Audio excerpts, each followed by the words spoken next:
and welcome to Get the Table, another wrestling roundtable discussion podcast with myself, Adam Wilborn, one of the Dudley boys, Michael Sidgwick, and Andy Murray from WhatCulture, here to discuss another burning wrestling issue. But before we get into it, if you're a fan of this sort of thing, make sure you subscribe to WhatCulture Wrestling on either iTunes, Spotify, wherever you get your podcasts from, for daily wrestling podcasts where we review Raw, SmackDown, NXT, AEW Dynamite, AEW Rampage, pay-per-views. We have interviews, more roundtable discussions like this one, and a roundup of the week complete with a bloody good quiz, of course, on WrestleCulture. As I said, though, joined by Sidgwick and Andy. And gents, we are gathered here today, never get tired of saying that now, to talk all about Daniel Bryan, or Bryan Danielson, in AEW. Now, I will say, at time of recording, it's not official. He hasn't shown up yet, but we are all assuming that we're heading in that direction, when we'll talk about in a second. But first, Sidge, how are you feeling about all this? I know you're a huge Daniel Bryan fan, and what should we expect? I am a huge Daniel Bryan fan.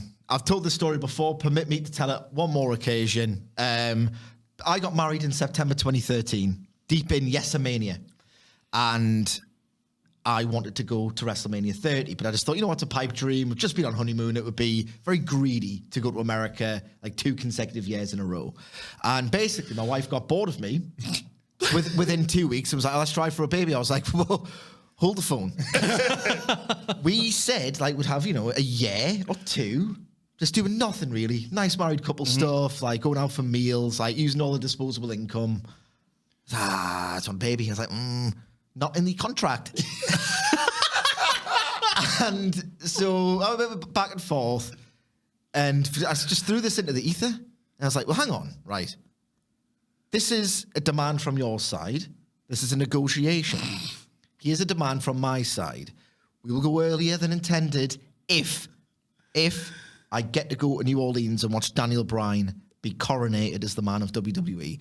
And she was like, what, another holiday in America? 1 wrestling show? I went, 2. And because I'm the man of the relationship, I got knocked down back to 1. So still I went to the best one, WrestleMania 30. And I love Daniel Bryan that much. Yeah. He's one of the all-time great professional wrestling performers. He's on my Mount Rushmore. An argument could be made that he is legitimately the best in-ring performer, not just of his generation, but of all time. He's certainly up there for me. I'm overjoyed by this news. CM Punk all but confirmed it, even though it was kind of known anyway. So yes, I'm happy. Murray, you rate him as highly as I do as well. Yeah, absolutely do. Unlike Michael Sidgwick, me and my partner, we have a no babies clause. But if I was going to have a baby, I would want it to be as perfect in every way as Daniel Bryan is as a pro wrestler. He's a Mount Rushmore guy, I think, in terms of what he brings in the ring and everything else. There's nothing the guy can't do. He can mesh with any style. He can work any different kind of match with any type of opponent. So the question of what should we expect and everything else is almost hard to answer, because how on earth do you narrow it down? Daniel Bryan is going to excel in everything from 30-minute main events to 3-minute openers, and he's going to love that short window of opportunity as much as he's going to love the main events as well. He can play a heel, he can play a face. He's Terry Funk-esque in his level of versatility. You can slot him in anywhere on the card. He's immediately going to be a benefit to that company. I don't think he's going to attract the same number of outside eyes as a CM Punk coming back for the first. I think there's more of a buzz and a hype and a cult almost. Cult's the wrong word, but that level of devotion towards CM Punk certainly exists to a degree with Bryan, but perhaps not to the same extent. But he's a guy who's going to he's a vanguard. He lifts everything up. He makes everything around him look better.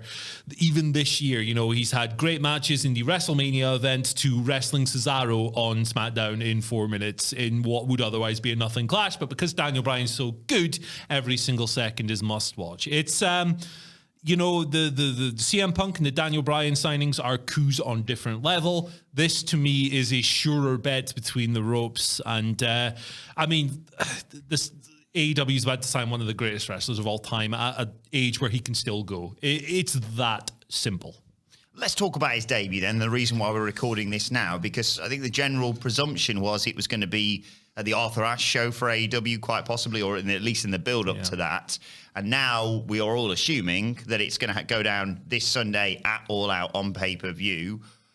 Tell me about that, and tell me about why that maybe's changed from what we assumed initially. Yeah, it's been fun to follow all of the news on this story and the CM Punk story over the coming weeks. And honestly, I will actually be quite disappointed when he actually does debut, because tracking it has been so much fun. But it's been an evolving thing, like you say. I think it was Body Slam's Cassidy Haynes. Shout out to Cassidy, nice guy, who broke the original Arthur Ashe story and then came through with the All Out story as well. So I think we'll see him at All Out. I really do. I mean, look, come on. The guy followed Cody, Tony Khan, all the boys on Twitter the other day. It's confirmation. It's proof. It's Twitter. That's how it works.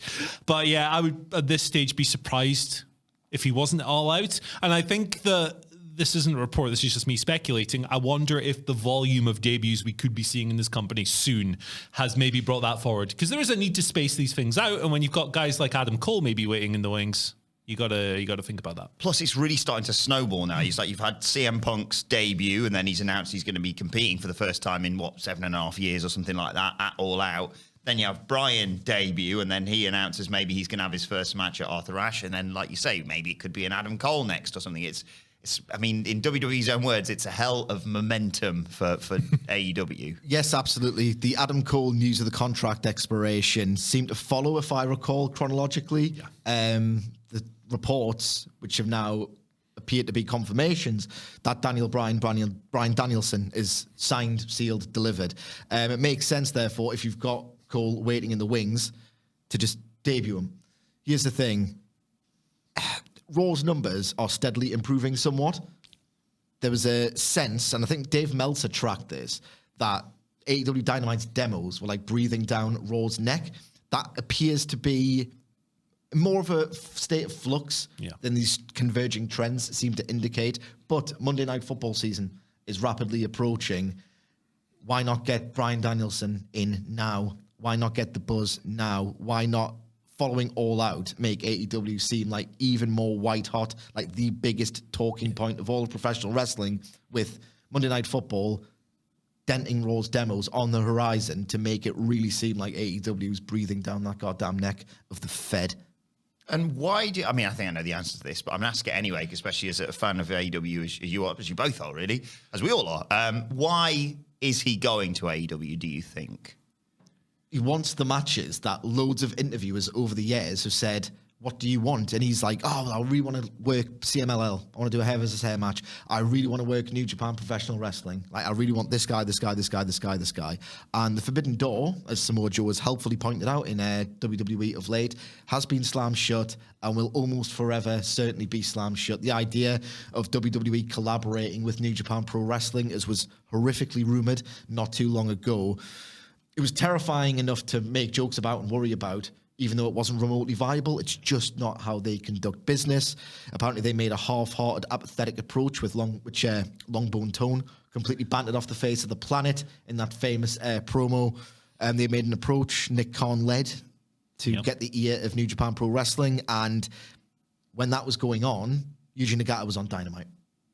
Yeah. You know, it just wasn't ever going to happen. I think Bryan Danielson's finally had an epiphany. He wants to work wrestlers and styles that he just simply couldn't do in WWE. And to the man's immense credit, he tried. Did a fabulous little February 2020 program with Drew Gulak, which, astonishingly enough, was great. And it was not remotely in the WWE vein. It was just something that they allowed him to do to keep him happy. Unfortunately, whether they could do or not, or whether they were willing or not, they just weren't able to swing open that forbidden door to New Japan Pro Wrestling. Danielson's realised AEW's got that working agreement. I can remain stateside. We know he's a family guy, and that's his priority right now. So he doesn't want to go full-time in New Japan. This allows him to fulfill long-held professional ambitions while at the same time be mostly resident in the States, so he can be the family man, the doting family man that he is. We've talked a fair bit, you and I, off air about Adam Cole, and this is no slight on him, but the amount he's going to be able to command in terms of potentially playing these companies off against each other, like he's a hot commodity who's required. Is it for you, Andy, you know, not less about the money as compared to Adam Cole, but money's not really the issue here for Daniel Bryan, is it? Or Bryan Danielson, as I should start calling him to get used to it. American Dragon. Yeah, there we go. Because, like Sidge said, it's about the schedule and it's about the matches that he wants to do. And it also speaks volumes that WWE, to a certain extent, attempted to establish this relationship, which has been unheard of for quite some time. Yeah, absolutely.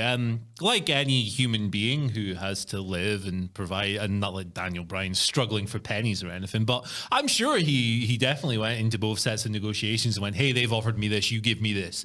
But yeah, he does strike me as a guy who at this stage in his career, what's he, 40 years? 40 years old. How is he so young? Like, Daniel, I've been watching this guy wrestle for about 17 years. How is he only 40? But like, he strikes me as a guy who, after all this time in the world's biggest promotion and all the glitz and glamour that brings, would like to get back to the pure craft of what he wants to do.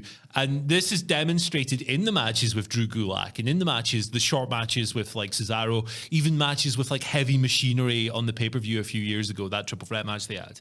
You watch this guy try and like cram little bits and pieces of his craft into everything he does. He's not the kind of guy who looks at the script, follows it by the T. He'll follow it, but he's going to make it his own. He'll have increased freedom to do that in AEW, and as Sidgwick's just touched upon, the New Japan relationship really is key. That was reported several times over. He wants to have the opportunity to go to New Japan and do things over there. He'll be able to theoretically do everything. He could go to AAA and do some Lucha Libre if he wants, because there's that working relationship as well. He's going to have an incomparable level of freedom than he would have in WWE. And he strikes me as a man, this stage in his career, maybe that's the priority over, hey, give me an extra, I don't know, 50 grand on this paycheck, brother. This is a guy as well, lest we forget, he loved working the long forgotten but fondly remembered Saturday Morning Slam. Yeah. In daft little 3-minute comedy matches. Like, AEW can provide that for him if he wants to scratch that itch. He could work Orange Cassidy, he could work the Wingmen. Like, it's just, he's a guy who's so versatile and he loves the full range and expression of professional wrestling, and he's leaving the company that doesn't even acknowledge itself as professional wrestling. So it's kind of a no-brainer.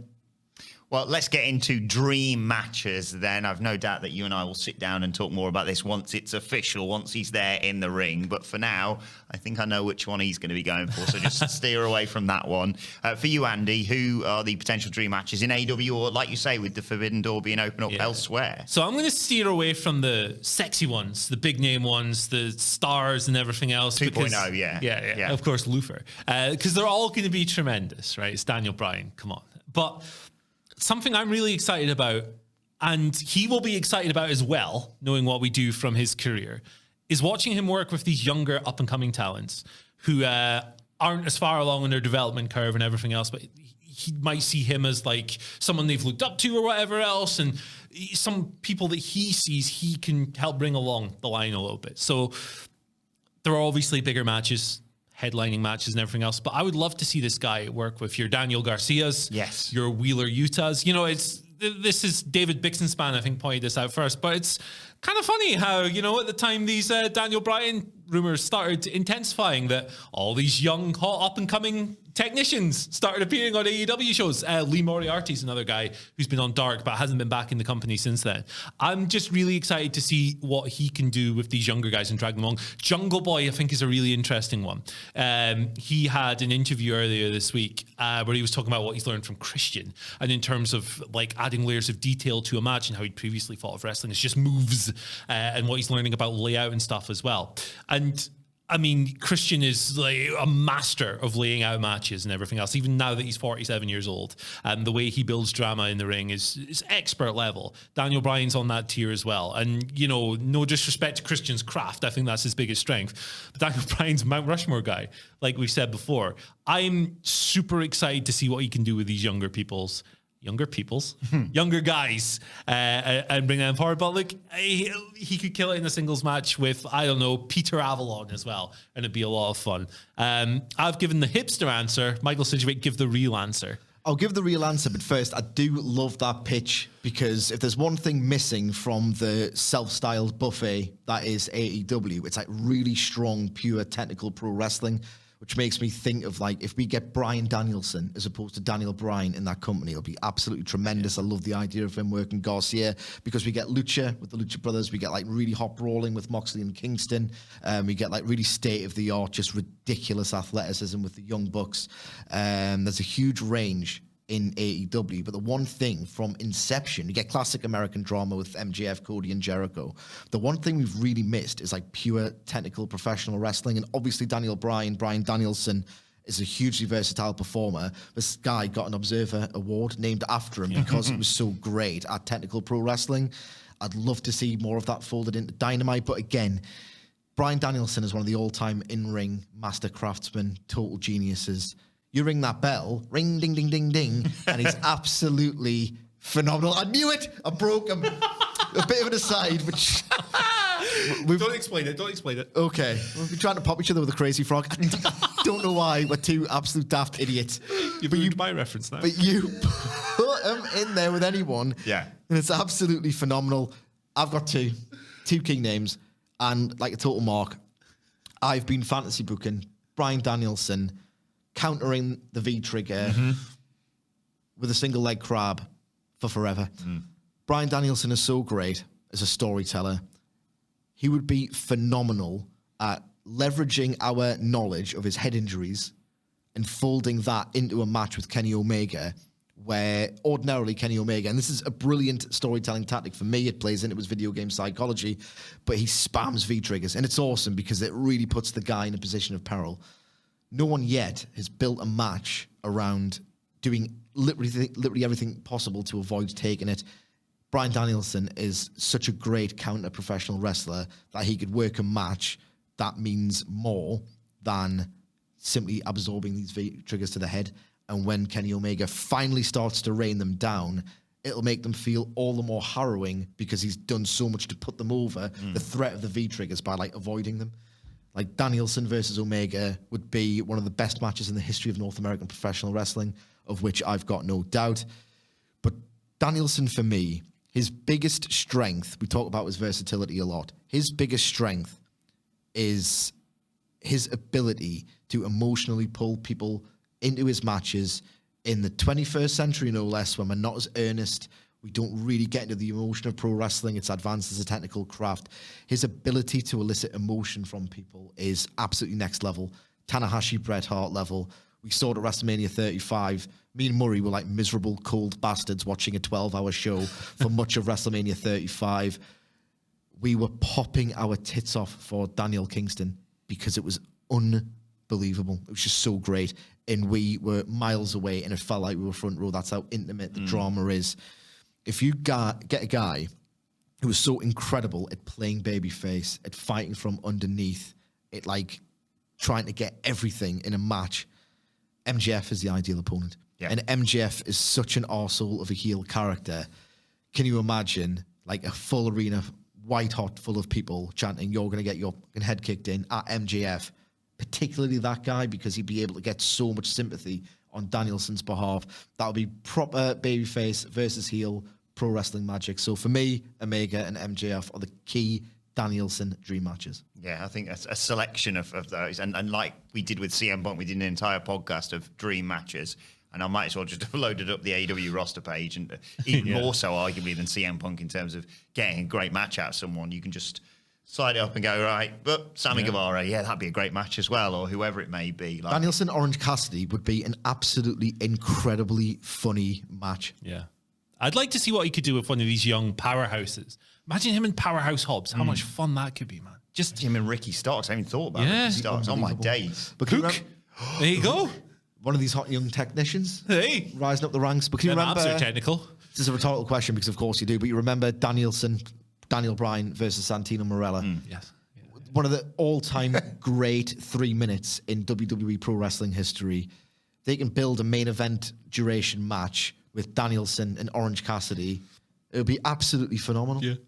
A quick question about that, just in terms of the title picture. Do you think, this is probably an entirely separate podcast in itself, but are you concerned at all that it may affect the lineage of the title? You and I have sat here and said, right, so you go Omega to Page to maybe MJF to, like, do you think these new arrivals may affect that, or do you think that's just something that they're going to have to work with because it's an embarrassment of riches now? I mean, I've used this analogy before.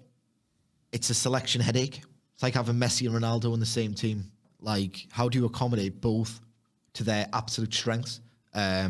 how do you fold in Punk and Danielson at the exact same time as Hangman Page is on like this like epic 2-year arc? Yeah. I don't know the answer to these questions. Luckily, I do not have to book the answers to these questions. It would be a real goddamn shame if in the process of recruiting Danielson and Punk, something of core value in AEW has been lost. I don't think that's going to be the case. I think they're going to keep faith with Hangman. I think he's still the man to dethrone the belt collector. But Christ, they do a really good job of balancing the ranking system with the grudge feud. You've, just to use one example of that, MJF and Chris Jericho remain stars, demo drawing stars on television. Neither of them have sniffed the world title picture in like a full calendar year. Yeah. They're really good at doing stuff like that. So I've got faith in the process, but at the same time, you want to get Punk and Danielson on telly a lot. You want them to wrestle a lot. With Punk in particular, and I know it's sort of on a tangent here, with Punk in particular, the last thing you want to do is present Punk.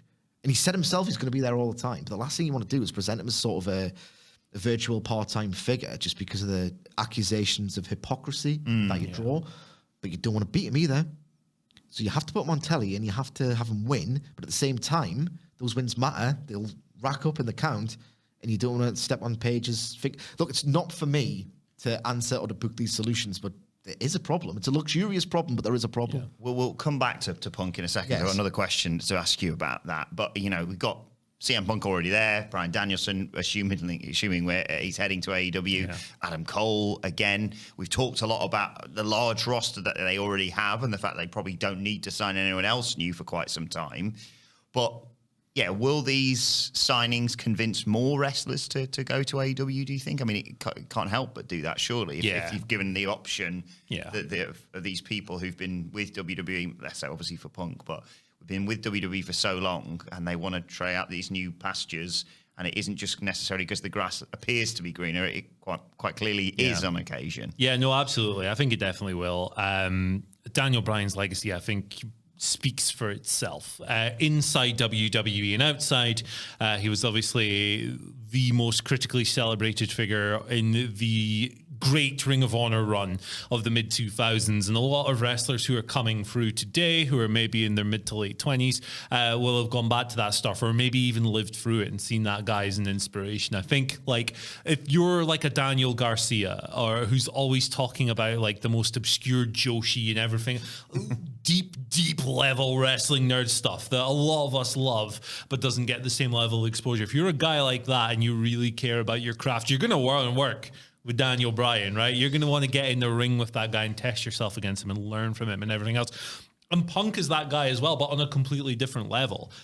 He is like an iconic figure of this whole movement, from the pipe bomb, the concerns he echoed that night, which, it's lazy to say that caused AEW to exist, but there's definitely like a narrative through line between that promo and what he stands for and the formation of the promotion in the first place. He in particular is going to be a lot of people's favorite wrestler when they were growing up. So I definitely think so.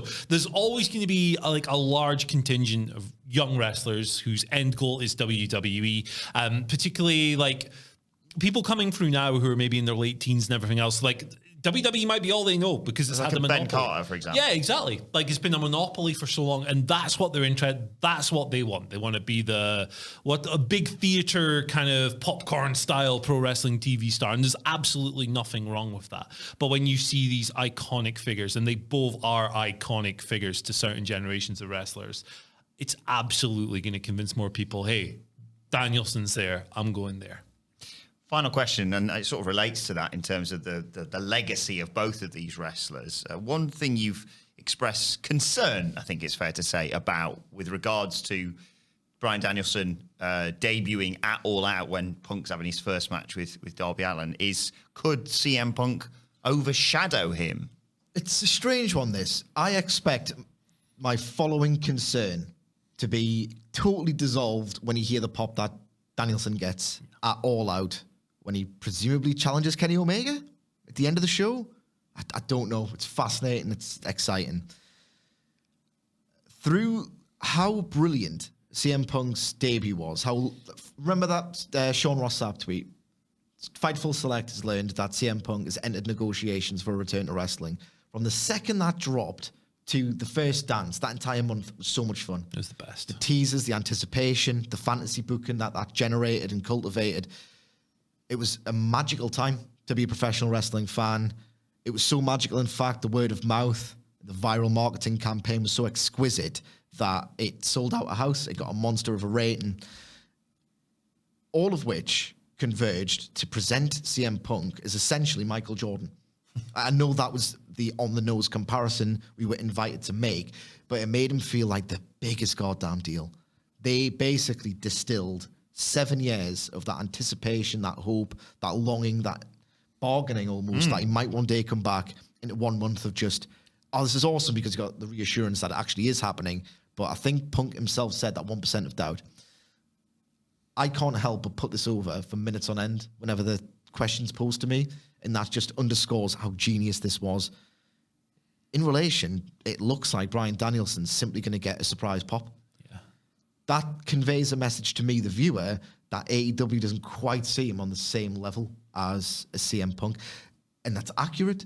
Daniel Bryan didn't have this iconoclastic myth built around him by being the one wrestler who would never come back, and also being the one wrestler you really wanted to come back. The wrestler who you knew had unfinished business, but he was finished, you know?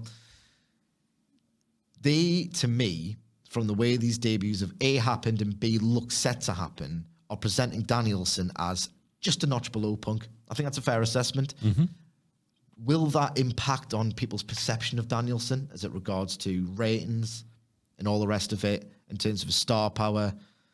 Who the hell knows? I expect to be made a fool of when the pop just completely embarrasses this opinion. But for me, I just think Punk looks to be the guy who's going to be on top of those cards more than Danielson is. And there's a risk, given Danielson's total selflessness, his on-record total lack of ambition. Maybe Danielson just wants to have a dick about with Daniel Garcia.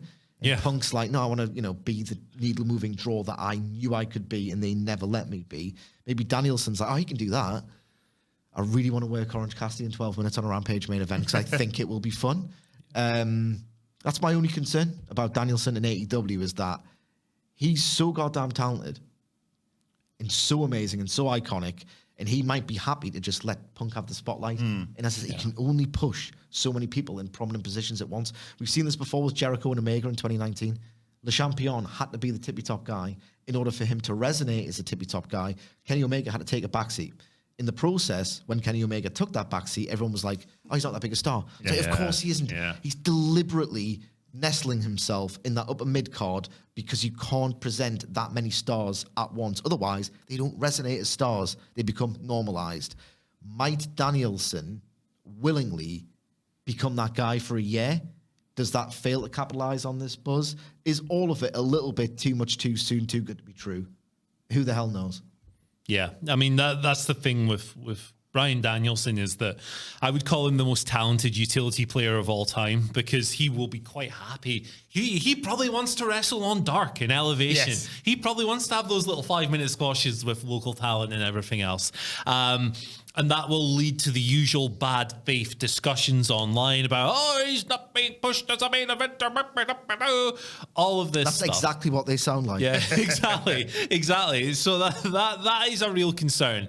But I think for me, at the end of the day, he's too good to be denied in a way. I think that he has a level of devotion with the audience that's maybe not as, what's the right word I'm looking for here, as frenzied almost as like the level of devotion that Punk inspires after 7 years away and as an icon of this movement. But there is an extremely high level of devotion with this guy. A lot of people who watch AEW will have been following his career since its inception and since his early days in Ring of Honor and everything else.